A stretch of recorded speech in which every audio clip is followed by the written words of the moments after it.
20 થી 25 કિલો જેવી લીંબોળી હા અને ખાંડી નાખવાની. બરાબર. બહુ ઝીણો લોટ કરવો એવી જરૂર નથી, ટૂંકમાં બી ફૂટી જાય ને એટલી કરવાની. બરાબર. પછી એમાં 20 લીટર ગૌમૂત્ર અને 2 કિલો જેવો ગોળ. એ લોકો એગ્રીકલ્ચર કર્યું હોય તો હાલો બરોબર છે કે એને ખેતીનો વિષય હોય, અનુભવ હોય. બાકી તો અમુક લોકો એવા છે કે એના બાપ દાદા એ ખેતી નથી કરી, હવે એવા લોકો ઇન્સર્ટ કરીને બેસી ગયા છે એગ્રોની દુકાનો ખોલીને. બરાબર. હવે આપણો હકીકત આપણા પરંપરાગત આપણા ગઢિયાઓ ખેતી કરી આવે છે અને આપણે ખેતી કરી આવી છીએ, તો વિષય ખેતીનો આપણને હોવો જોઈએ ને. તો આપણે ખેડૂતો કેવા છે કે એગ્રો વાળાને પૂછીને બધી માહિતી લે. એગ્રો વાળા જે ડબલા ઠેલી ભરી દે એ વાપરે. એને તો અનુભવ હોતો નથી. તો ખોટા ખર્ચમાં આવી જાય છે ને અત્યારે હાલે ડોલે ડુપ્લિકેટ દવાઈઓ એટલી વેચાય છે કે કેમિકલ જ સીધા ડબલા હારા રૂપાળા લેબલ લગાડી અને ભરી દેતા હોય છે. બરાબર. તદ્દન આપણે ગુજરાતમાં જો ને આમ ગણો તો 20% જેવી ઓરિજિનલ દવા છે, બાકી 80% ડુપ્લિકેટ દવાનો વપરાશ થાય છે. જય જવાન જય કિસાન જય ગૌ માતા. મિત્રો, આજે આપણે મળવાના છીએ એક એવા પ્રગતિશીલ ખેડૂતને કે જેઓ વર્ષોથી પ્રાકૃતિક ખેતી કરે છે અને અનેક ખેડૂતોને પ્રાકૃતિક ખેતી કરતા કર્યા છે.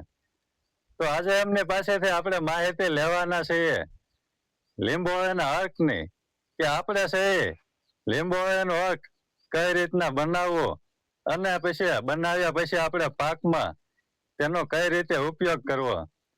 તો ચાલો મળીએ એમને અને એમની પાસેથી જાણીએ આ લીંબોળીના હર્કની માહિતી. તો મનસુખભાઈ, પ્રથમ તો તમારો પરિચય આપી દો. જય ગૌ માતા, વંદે માતરમ. મારું નામ મનસુખભાઈ દેવસીભાઈ, ગામ ભીમગઢ, તાલુકો ચોટીલા, જિલ્લો સુરેન્દ્રનગર. મારો મોબાઈલ નંબર 9974400026 9. બરાબર. તમારા ફાર્મ નું નામ આપી દેજો. હા, મારા ફાર્મ નું નામ છે જય રામદેવ કૃપા પ્રાકૃતિક ફાર્મ. બરાબર છે. હવે મનસુખભાઈ, આપણે અત્યારે જોઈએ તો ખેડૂતોને છે રાસાયણિક દવા પાછળ અને ખાતર પાછળ એમ કહેવાય કે હજારો રૂપિયાનો ખર્ચ થાય છે. તમે તો એમ કહેવાય કે આ પ્રાકૃતિક રીતે તમે બધી દવા જાતે જ બનાવો છો. તો આજે આપણે આ લીંબોળીના હર્કની આપણે ખેડૂતોને માહિતી આપવાની છે કે તમે છે આ લીંબોળીનો હર્ક છે આપણે કઈ રીતના બનાવવું. ખરેખર રાણાભાઈ, તમે વાત કહો એમ અત્યારે લોકોને માનસિકતા દૂર થઈ ગઈ છે કે એગ્રોની દવા પાછળ જ દોડે. હવે એ લોકો એગ્રીકલ્ચર કર્યું હોય તો હાલો બરોબર છે કે એને ખેતીનો વિષય હોય, અનુભવ હોય. બાકી તો અમુક લોકો એવા છે કે એના બાપ દાદા એ ખેતી નથી કરી, હવે એવા લોકો ઇન્સર્ટ કરીને બેસી ગયા છે એગ્રોની દુકાનો ખોલીને. બરાબર. હવે આપણો હકીકત આપણા પરંપરાગત આપણા ગઢિયાઓ ખેતી કરી આવે છે અને આપણે ખેતી કરી આવી છીએ, તો વિષય ખેતીનો આપણને હોવો જોઈએ ને. તો આપણે ખેડૂતો કેવા છે કે એગ્રો વાળાને પૂછીને બધી માહિતી લે. એગ્રો વાળા જે ડબલા ઠેલી ભરી દે એ વાપરે. એને તો અનુભવ હોતો નથી. તો ખોટા ખર્ચમાં આવી જાય છે ને અત્યારે હાલે ડોલે ડુપ્લિકેટ દવાઈઓ એટલી વેચાય છે કે કેમિકલ જ સીધા ડબલા હારા રૂપાળા લેબલ લગાડી અને ભરી દેતા હોય છે. બરાબર. તદ્દન આપણે ગુજરાતમાં જો ને આમ ગણો તો 20% જેવી ઓરિજિનલ દવા છે, બાકી 80% ડુપ્લિકેટ દવાનો વપરાશ થાય છે. બરાબર. અને તે લોકો શું કરે છે કે દરેક એગ્રોની દુકાનમાં બાકીમાં આપતા હોય છે અને આપણે ખેડૂતોને માનસિકતા એવી બાકીમાં મળે એટલે અહીંયા બહુ દોડે. બરાબર. પણ ઓલા બમણા ભાવ લે અને જે લાંબો ટાઈમ આપણે બાકી રાખવી તો 50-100 રૂપિયા ડબલે વ્યાજ ચડાવી દેતા હોય છે. તો આવી માનસિકતા ખેડૂત દૂર કરે ને તો પગભર થાય. બરાબર. તો હું તો જો છેલ્લા 8 વર્ષથી આ પ્રાકૃતિક ખેતીમાં જાતે જ બધી દવા બનાવીને યુઝ કરું છું કે આપણને ખબર છે કયા ટાઈમે કયો રોગ આવે તો કઈ દવા વાપરવી. બરાબર. તો એના માટે હું જુદા જુદા બધા 10 પર્ણી અગ્નિઅસ્ત્ર, બ્રહ્માસ્ત્ર, અજમાસ્ત્ર, આંકડાનો બોળો, બિલાનો બોળો, આ લીંબોળીનો બોળો બનાવ્યો છે. તો આપણે એના વિશે વાત કરવી તો આપણે સીઝન જેઠ મહિનાની આગળ દરેક ગામમાં કે સીમમાં કે વાડીઓમાં લીંબોળી પથારી થઈ જતી હોય છે. જોકે કાશી લીંબોળી એ સારી, પણ આપણે કાશી લીંબોળી લેવાનો ટાઈમ નતો મળ્યો, પછી આપણે પાકી લીંબોળી લીધી છે. પાકી લીંબોળી આ વર્ષે માટે લીધી કે આમાં પાકી લીંબોળીમાં કડવાશ તો હોય જ છે, પણ ફળ પાકે એટલે એમાં બોરન તત્વ હોય છે. બોરન આપણા પાકને જરૂર પડતી હોય એટલે સાથે સાથે બોરન પણ મળે છે. બરાબર. એટલે આ પાકી લીંબોળી આપણે લીધી છે આ વર્ષે, અને એને 20 થી 25 કિલો જેવી લીંબોળી અને ખાંડી નાખવાની. બરાબર. બહુ ઝીણો લોટ કરવો એવી જરૂર નથી, ટૂંકમાં બી ફૂટી જાય ને એટલી કરવાની. બરાબર. પછી એમાં 20 લીટર ગૌમૂત્ર અને 2 કિલો જેવો ગોળ. બરાબર. તો આને 30 દિવસ જયારે આપણે વાવણી પહેલા બધે લીમડા ભરપૂર ભર્યા હોય ત્યારે અગાઉથી આપણે બેરલમાં બોળો નાખી દેવી. જયારે આપણે પાક મહિના 1.5 મહિનાનો થાય ત્યારે આપણે દવાનો ઉપયોગ કરતા હોઈએ છીએ. બરાબર. તો આપણે છોડ નાનો હોય ત્યારથી જ જે ઝીણી ઝીણી સુસ્યા પ્રકારની અથવા ફૂદા ત્યારથી જ ઈંડા મૂકી જતા હોય છે. બરાબર.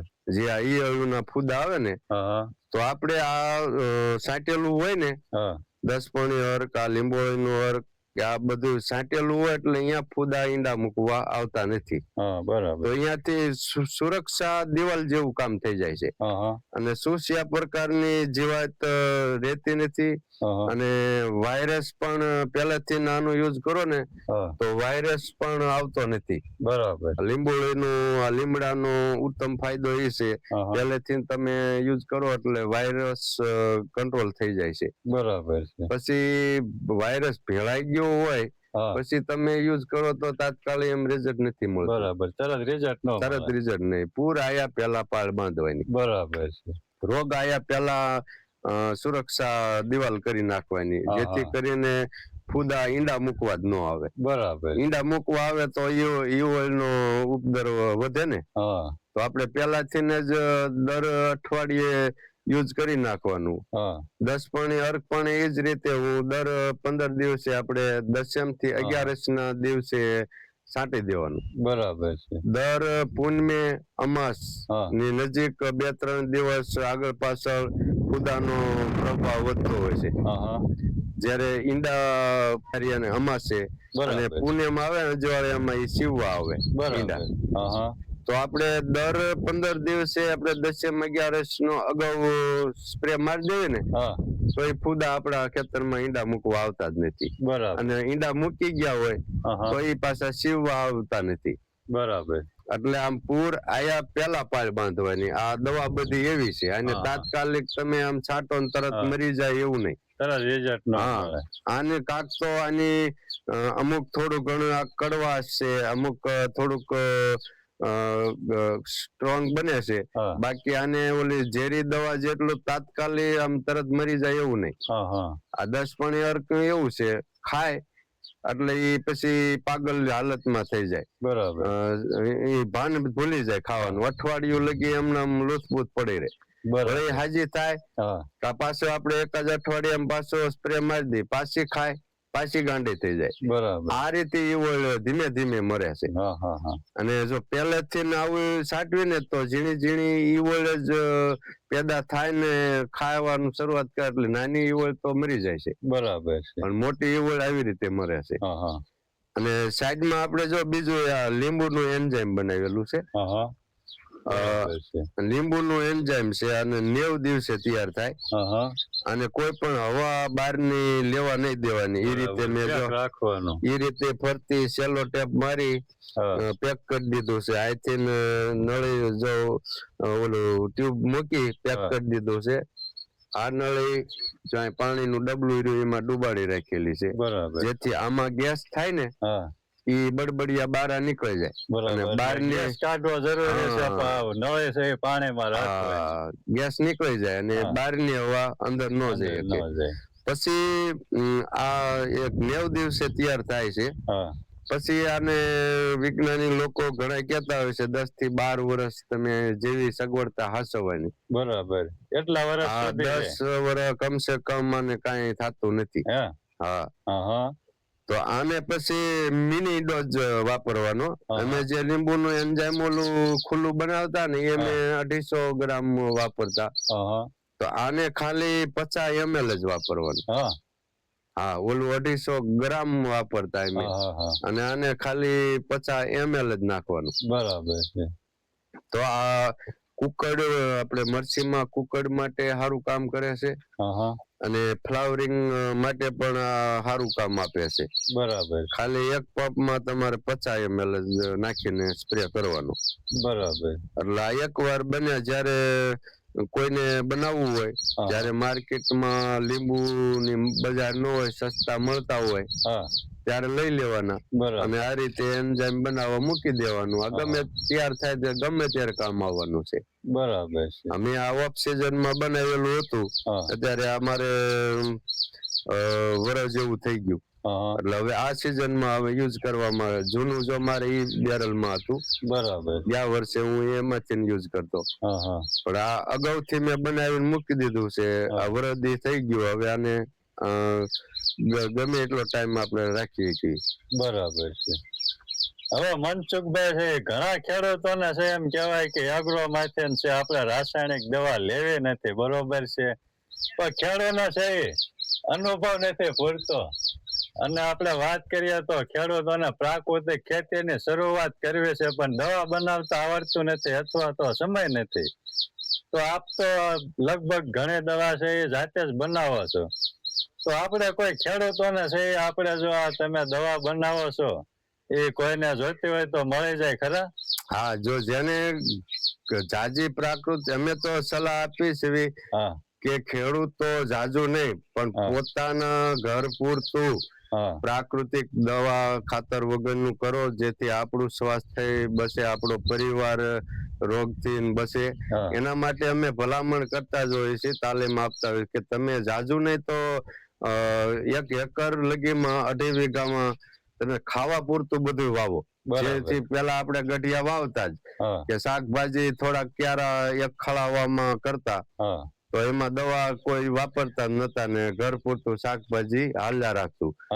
અત્યારે લોકો શું કરે છે, થોડું ઘણું શાકભાજી અલગ વાયું હોય ને તો ખેડૂત કપામાં દવા છાંટતો હોય ને થોડું ઘણી દવા વધી હોય ને તો ઈ ઓલા શાકભાજી ને ક્યારામાં છાંટતો આવે. બરાબર. ખાલી કરતો આવે. હા તો આપણે એવું કે થોડું ઘણું વાવો દવા વગરનું, ભલે હળેલું થાય, અડધું કાપીને ખાવ પણ મીઠાશ અને ગુણ પોષક તત્વો એમાં જ છે. અને આપણે કોઈ ખેડૂતને એવું કરવું હોય દવા બનાવવાનો ટાઈમ નથી તો આપણે પણ એને વેચાણ તરીકે પણ આપણે આ વેચાણ કરીએ છીએ. કોઈ પણ બધી પ્રકારની દવા અથવા અળસિયા ખાતર, ઘનજીવામૃત અને જીવામૃત આપણે તૈયાર કરીને ઓર્ડર મુજબ આપણે તૈયાર કરીને આપીએ છીએ. બરાબર. કોઈને જો ગૌમૂત્ર ભેગું કરવું, છાણ ગોતવું ને આ બધી અગવડતા હોય છે, અન્ય ધંધો કરતા હોય ને એની માટે, તો એને આ બધું મુશ્કેલી પડે. એટલે અમે તો ટેકનિકલ કરીએ જ છીએ. અને બીજાને કોઈને જોતું હોય 50-100 લીટર 200 લીટર જીવામૃત અળસિયા ખાતર જોતું હોય તો એ પણ આપીએ છીએ. બરાબર. અને એ સિવાયનું ઘન જીવામૃત પાયાના ખાતરમાં નાખવા માટે અમે બનાવીએ છીએ, એ પણ આપણે વેચાણ કરીએ છીએ. બરાબર. અને દવા કોઈ પણ જાતની મળી જાય છે આપણી પાસેથી. બરાબર છે. અને નોર્મલ ખર્ચે અમારે આમાં મહેનત થતી હોય છે ખોટી થવું એટલે ખેડૂતને સરળતા જેને જોતી હોય એને મુશ્કેલી ન પડે અને અમને મહેનત નું વળતર મળી જતું હોય. એટલે અમે બજારે એગ્રો વાળા કરતા અમે રાહત દરે દવા વેચતા હોય છે. બરાબર. તો મિત્રો આ એક આપણે જાતે જ દવા બનાવી શકીએ કે આપણે છે એ સમય ન હોય તો આપણે તમે છે એ મનસુખભાઈ પાસેથી મંગાવી પણ શકો છો. તો મિત્રો મનસુખભાઈ છે એ અનેક ખેડૂતોને એમ કહેવાય કે પ્રાકૃતિક ખેતી તરફ વળતા કર્યા છે. અને મનસુખભાઈ છે એ દેશી શાકભાજીના અનાજ કઠોળના છે એ બીજ બેગ પણ ચલાવે છે. તો તમારે જો કિશન ગાર્ડન માટે છે તે કોઈ આપણે દેશી લુપ્ત થતા બિયારણ પણ જોઈએ છે તો એ પણ આપને મનસુખભાઈ પાસેથી મળી રહેશે. તો આજના વિડીયો બસ આટલું જ. મળીએ નવા વિડીયોમાં નવી માહિતી સાથે. જય જવાન, જય કિસાન, જય ગૌ માતા. અને આ વિડીયોને લાઈક કરજો, શેર કરજો અને સબસ્ક્રાઇબ કરજો, જેથી કરી અન્ય ખેડૂતોને પ્રેરણા મળે અને જાણકારી મળે અને તમને નવા નવા વિડીયો અમારે આ રાણાના રામ રામ ચેનલ થકી નવા વિડીયો મળતા રહે. એથી લાઈક કરજો, શેર કરજો અને સબસ્ક્રાઇબ કરવાનું ભૂલતા નહીં. જય ગૌ માતા, વંદે માતરમ. અસ્તુ.